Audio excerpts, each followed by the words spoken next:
Evening everyone. আমি আসলে এখন এয়ারপোর্টে আছি। আমি থাইল্যান্ডের উদ্দেশ্যে রওনা দেব।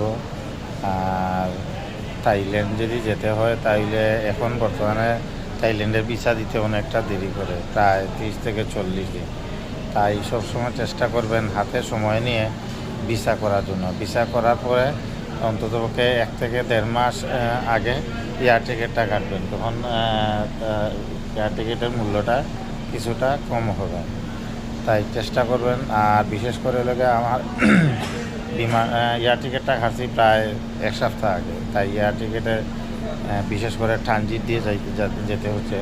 আর আমার ট্রানজিট হবে দিল্লি এয়ারপোর্টে, সেখানে 2 ঘন্টা আমার ট্রানজিট আছে। তারপর দিল্লি থেকে ব্যাংককের উদ্দেশ্যে রওনা দেব। আর সবসময় চেষ্টা করবেন নতুন যারা কারণ বর্তমানে ইমিগ্রেশন যারা নতুন অবস্থায় কেউ যদি বাইরে যেতে চায় তাহলে ইমিগ্রেশনও অনেকটা হয়রানি করে। আমাকে কোনো কিছু জিজ্ঞেস করে নাই, কারণ আমি এর আগে কয়েকটা দেশ আমি ভ্রমণ করেছি। আমার এমন কোনো কিছু জিজ্ঞেস করে না, আমাকে শুধু জিজ্ঞেস করেছে আপনি কিসের জন্য যাবেন। আমি বললাম জাস্ট ট্যুরিস্ট। সো সবাইকে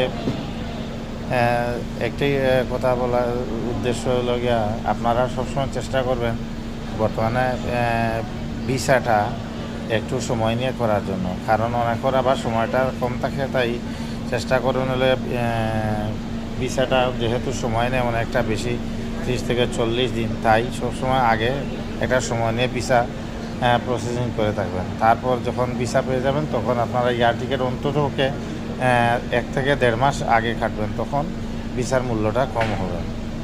সবাইকে ধন্যবাদ। আর পরবর্তী কথা হবে আমি দিল্লি এয়ারপোর্টে সেখানে একটা ভিডিও করব। আর সবাইকে অশেষ ধন্যবাদ। আমার ইউটিউব চ্যানেলটা সবাই সাবস্ক্রাইব করে পাশে থাকবেন। ধন্যবাদ সবাইকে। ভালো।